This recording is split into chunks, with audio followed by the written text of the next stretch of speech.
Hello friends, last में हम लोग डिस्कस कर चुके हैं अभी mainly dupe wise Raymond induction coil और नीव्स हैमर की। अब हम बात करते हैं अपने बाकी इंटरप्टर्स की वन बाय वन। ठीक, तो सबसे पहले इस डीसी सोर्स को देख लीजिए। इंटरप्टर नहीं बट ये पावर सप्लाई है। इसमें देख लीजिए एक बहुत सिंपल सी चीज़ है। ये जिसको मेन सोर्स है, ये हम अपनी जो 220 वोल्ट की घरों में सप्लाई नॉर्मली आती है, प्लग से कनेक्ट कर देंगे इसको। और इसके अलावा ये इसका मेन पावर सोर्स हो गया। और इसमें बस एक ऑन ऑफ स्विच है, ऑफ ऑन ऑन कनेक्ट करेंगे, ऑन करते ही लाइट जल जाएगी, ऑफ करते ही बंद हो जाएगी। और ये इनपुट और आउटपुट है एसी डीसी, मतलब एसी क्या है, सॉरी डीसी है, दोनों प्लस माइनस है। ठीक है, तो इसमें दो वायर्स को अटैच करेंगे। वायर जो हमेशा यहाँ कनेक्ट करते हैं वो हमेशा यूज़ करते हैं थिक वायर्स।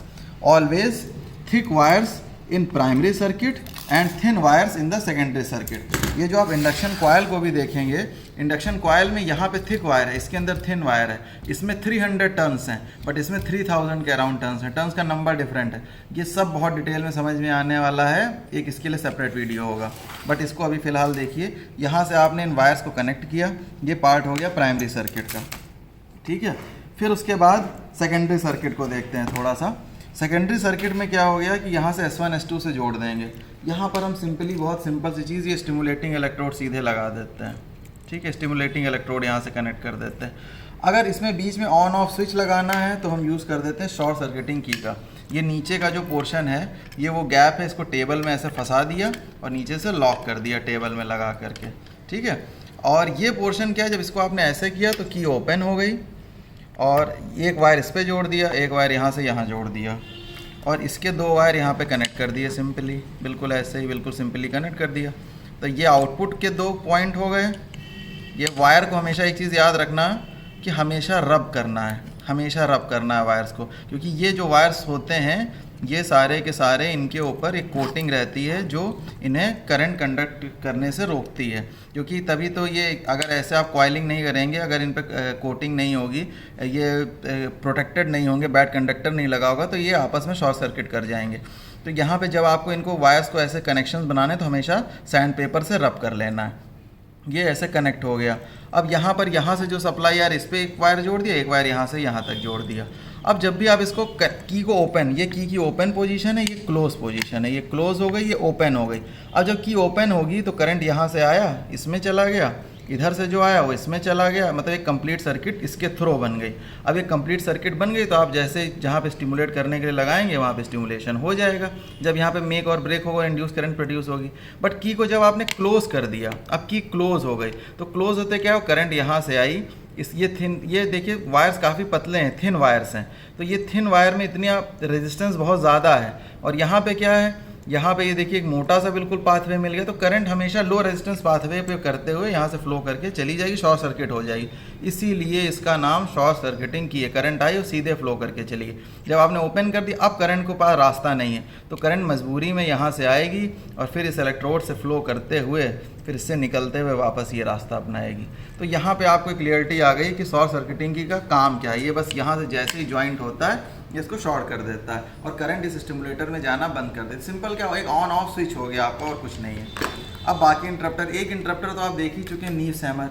नीव्स हैमर की जो फ्रीक्वेंसी थी वो मोर देन 40 थी, रफली मोर देन 40, और इसको बढ़ा भी सकते हैं। जैसे आप इसकी पोजीशन को थोड़ा सा चेंज करेंगे और तेज़ वाइब्रेट करने लगेगी। तो ये वाइब्रेशन करती है बहुत तेज़ी के साथ, 1 सेकंड में 40 बार से ज़्यादा।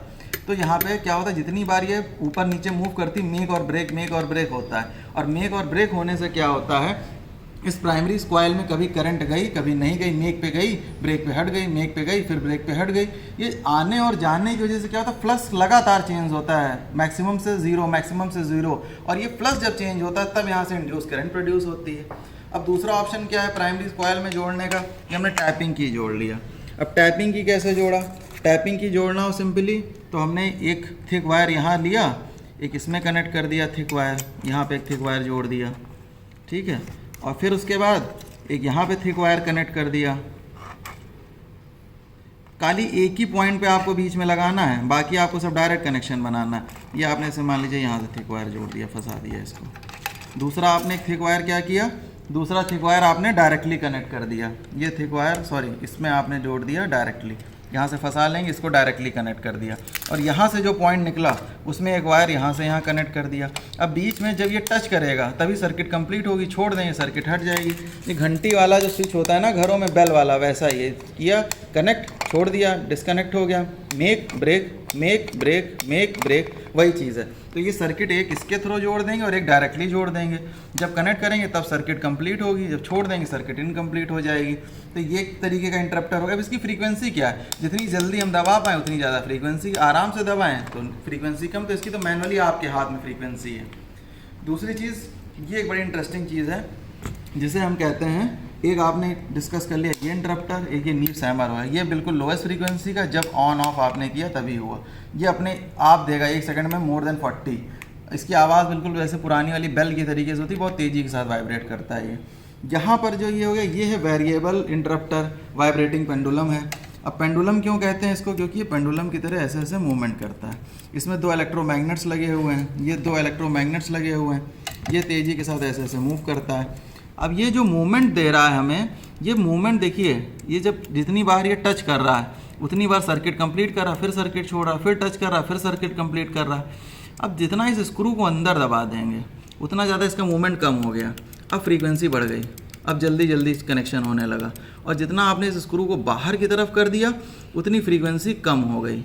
अब ये आराम से धीरे धीरे कनेक्ट करेगा और जितना इसको स्क्रू टाइट करते चले जाएंगे, अब इसका मोशन कम हो गया और इंटरप्टर जो है जल्दी जल्दी, तो इसकी फ्रीक्वेंसी वैरी करती है, 10 से लेकर के 30 के आसपास ये वैरी कर सकते हैं आप। जितना इसको अंदर को दबाते जाएंगे उतनी फ्रीक्वेंसी बढ़ती जाएगी, मेक ब्रेक जल्दी जल्दी होगा, और जितना लूज़ करते जाएंगे कम टाइम पे होगा।